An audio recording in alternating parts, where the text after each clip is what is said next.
remeok cakram. Ketok kompake ya Met ya. Ya aku ya seneng lho iki enek ya obor ngono ki ya seneng. Biasane tukang kendangi biasane. Tapi yo jane yo gak ngantuk lho jane. Wilujeng dalu, macange yo limbuk. Mas Gading. Cih, alhamdulillah tak gadang-gadang nganti bengi iki lho. Jenengan nembe panggih. Cih, nembe panggih. Lah nggih. Terus niku sik mburi niku nganu pahitan kok kalih kula niku. Nipun ta? Lah jenengan wau salaman kok langsung melengos mboten niku. Mboten niki garangan niki wong ngerti kancane ora gelem salaman iki lho. Iya, ijek ora ijek. Apa nih? Kula tak turuti kabeh kuwahe dene rata mangkon bodo-bodo to Mas. Saura-urane yo mulai pesinggane seret ngantek tekan dalange ngono lho, suatu penghormatan lho Pak Prabowo. Lah iki mung apa lho? Urung ngono. Ngono ae kok itu. Alhamdulillah. Biasanya delok teng TV alhamdulillah sakniki pun panggih teng mriki. Nggih. Ceritane pripun to Mas kok saged pisah kali Gisel niku? Oh, omonganmu aja lunyu lho. Iso pisah mbek Gisel gapan lho pedhok. Gading. Ya Allah kuwi Gading Martin bocah Radiowo. Iki Gading tampil. Ora tau pedhok kok ya. Napa Gading sinten? Duka, ya wau sini namine Mas Gading, ngoten sing dimaksud Mas Komet niku Gading sing tiyang Jakarta mriko kok. Artis. Mulane beda ya Met ya. Enggak. Lho, jadi ambo bedakno nek mau kok bingungno kancane to. Kok enom ngono karo. Lah iya kene tasik enom kaya ngene iki lho. Niki pokoke anu Mas Gading derek tepangan. Nggih. Kula tak yono niki Cak Komet. Nggih. Nggih, pun anu dek wau lau jam pinten? Wau jam setengah seprapat. Orang setengah papat. Nggih, setengah papat Mas. Setengah seprapat.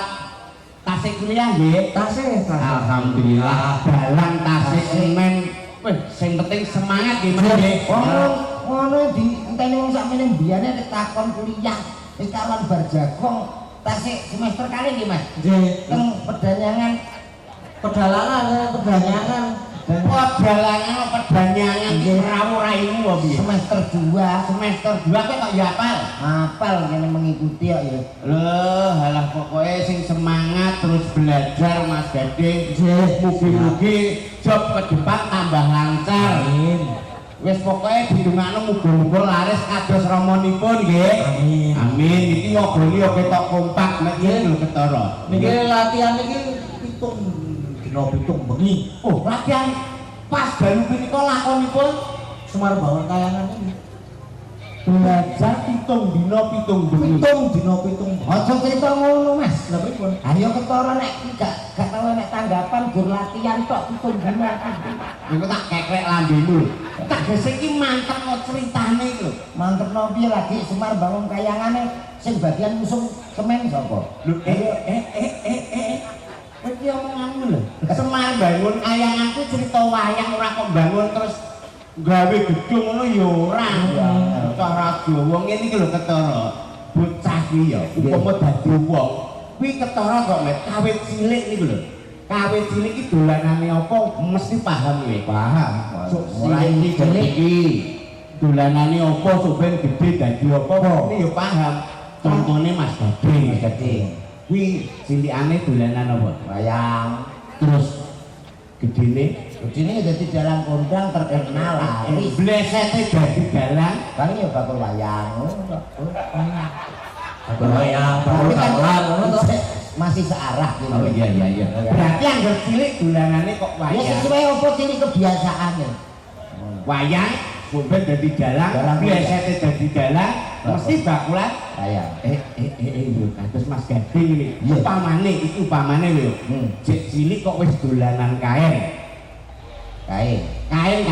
biasa lho kain.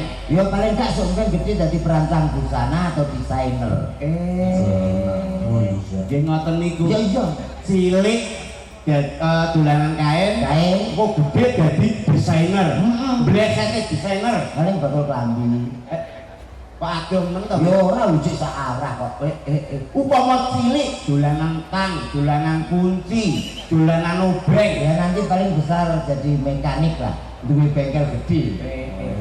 Blesete jadi mekanik, Tukang tambal ban. Kan sik searah. mung tambal ban kok. Ujik searah kuwi ya dolanan alat. Tapi met upama dek cilik lho. Cilik kok enek pitik disaut diprotes ndase. Enek kucing disaut dibacok ndase. Iki gedene dadi apa? Ora sampe tadi gede cilik patene. Kuwi jelas jadi begal. Apa enek kita kok kucing liwat protes dase. Ngeten iki lho Mas Gading. Biasane nggih ngeten iki, bocah nek kurang pengalaman ya ngono kuwi. Mosok enek cilik protes gede dadi bajingan ki ya ora enek. Gede paling ora dadi tukang sunat, apa tukang nyembelih kewan rak ngono to. Sunat kok sasarane kucing. Lho yo kuwi belajar ngono meh. Iki ditangkap onoan apa? Pabrik gula. ya. PT Sumberagung. Nggih, iki ingkang wonten ngajeng menika direktur nggih rawuh. Sumber Agung kok kebon agung iki? Kebon agung wis Kebon Agung kok sapa sing muni Sumberagung? yo gak ngono. Ah ngileno. Kowe iki kupingmu ora patek krungu. Ndelok to kupingmu. Lah alah kuping pilek ngene kok. Wis sing budhu ki kowe kuwi lho. Aku muni piye? Sumber Agung. Weru yo met iki kok iso terus nae kok iso Kebon Agung. Lho, Goblok ngeyel. lho kandhane iki harapane teng mriki jenengan ndongake para direktur napa karyawanipun saking Kebon Agung napa badhe wonten pesen kalian Mas Gading Enten-enten. apa ku penilaiane apa ngono lho. Gak Suluke apa sebetane lak ngono. Wah, wis apik nyapa nguyai segoro. Sebetane wis ketok apik. Wis. Suluke kados ramane. Oh iya. Jan apik ya. Heeh, tambahi sithik jadi rada kreatif mengko sah nom. Heeh. Tambahi. Suluk kok tambahi piye? Iya, suluk gala-gala apa ngono to. Dadi Wah, umum suluk gara-gara contone nggih. yo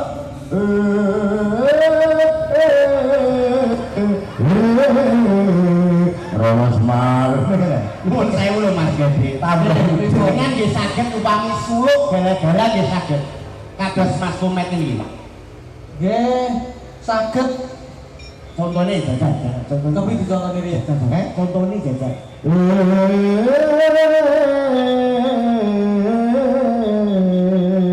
Mas ya.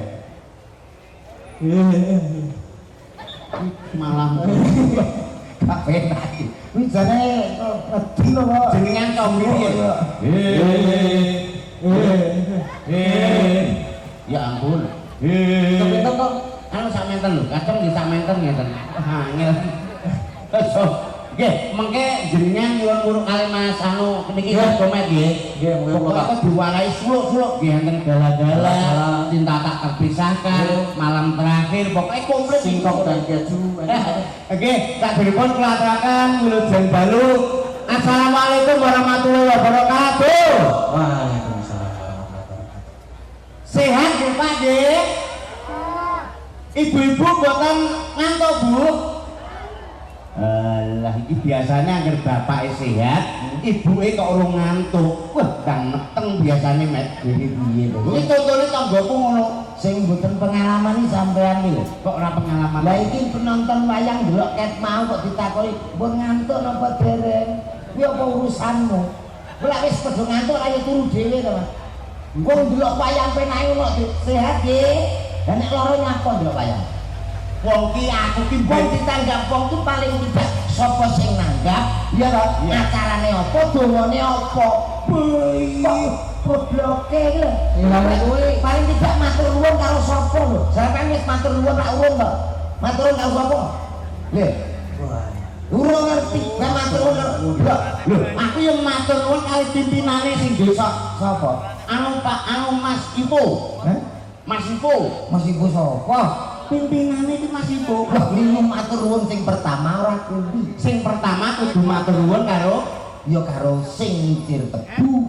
Awake dhewe iso ning kene iki mergo ya kuwi. Ngono lho. Aja umpama gilingan iki umpama debu renek apa giling kok. Ndasmu. Gitu kan. Mula pertama matur nuwun kagem para petani tebu nang pabrik gula Kebon Agung menika. Pak Erik dereng ngertos ora Pak Erik sing pundi? Bu. Ah, kula sing dalu matur nuwun Pak Erik. Dalu punika niki mboten tanggapan. Dadi dalu iki awake dhewe iki spesial ning kene mung tambah seduluran. Ngono. Piye to, Met? Iya, iki yo tanggapan padha ae. Ora iki awake dhewe nyaurutan. Lho, oh iki wis rong dina yang lalu kok. Wis dilunasi. Wis dilunasi Pak Erik iki beres kok. Waduh. Lah aku piye nasibku? Lho, engko tak pikir kok ya. Kok pikir ki kok terus kira-kira aku lho sangu apa?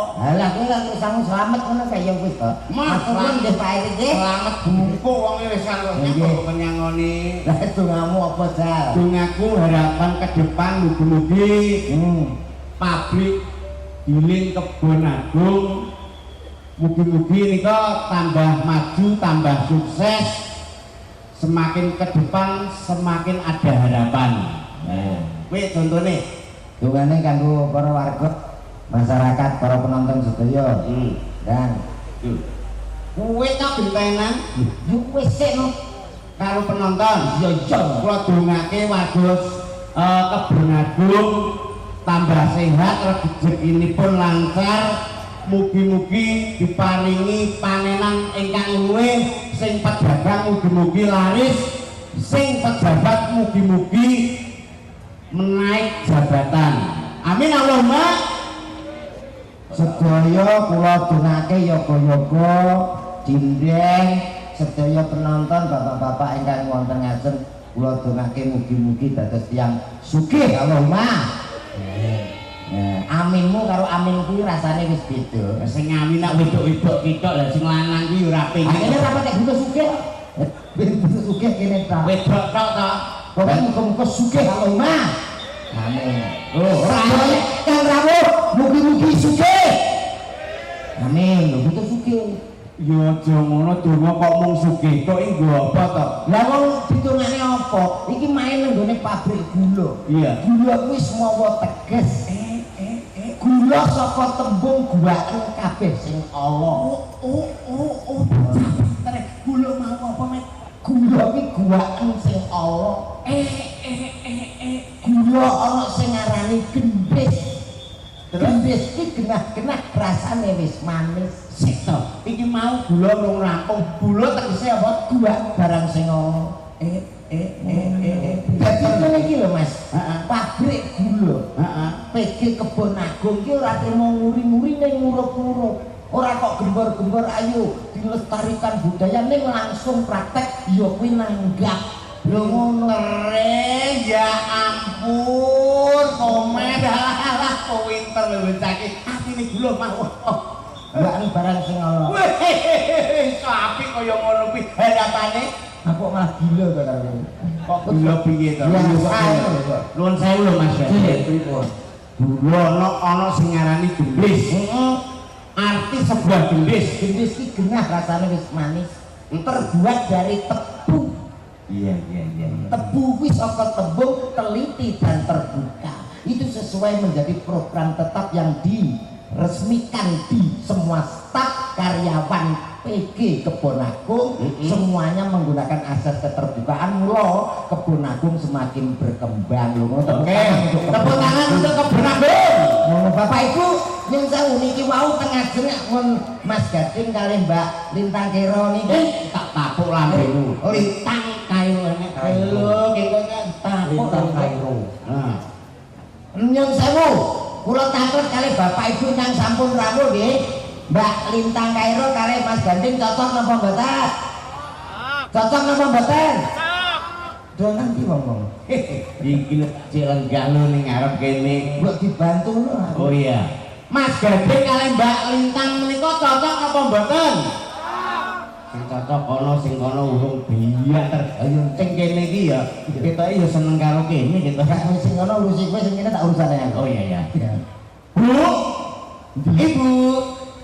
Mas Gading kali Mbak Kairo cocok apa mboten? Cocok, kadang cocok kok. Nek sampean, nek aku cocok dasare Mas Gading iki dalang. Lah sing Mbak Kairo ki ya sinden, ya terkenal.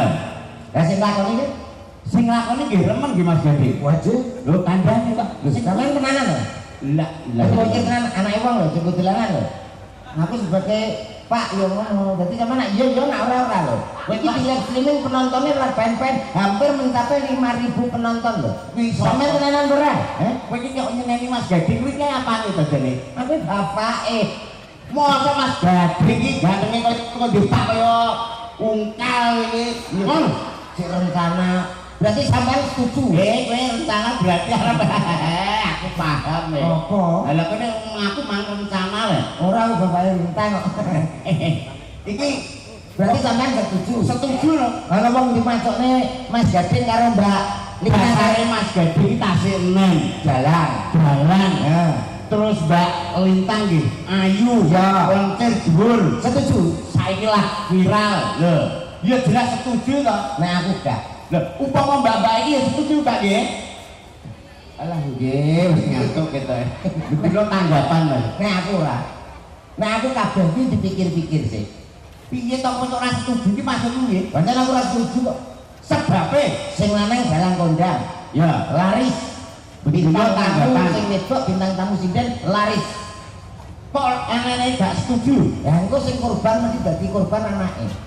Lah kok korban anak iki Ora diperhatikan jadi tolak tinggal tanggapan, ya ora. Iya. Ora berkembang otaknya. Sing kono tanggapan dhewe kene tanggapan dhewe. Mula nek iso ojo. lho kuwi urusane apa ambek kowe iki? Ayo. Anak lho anak.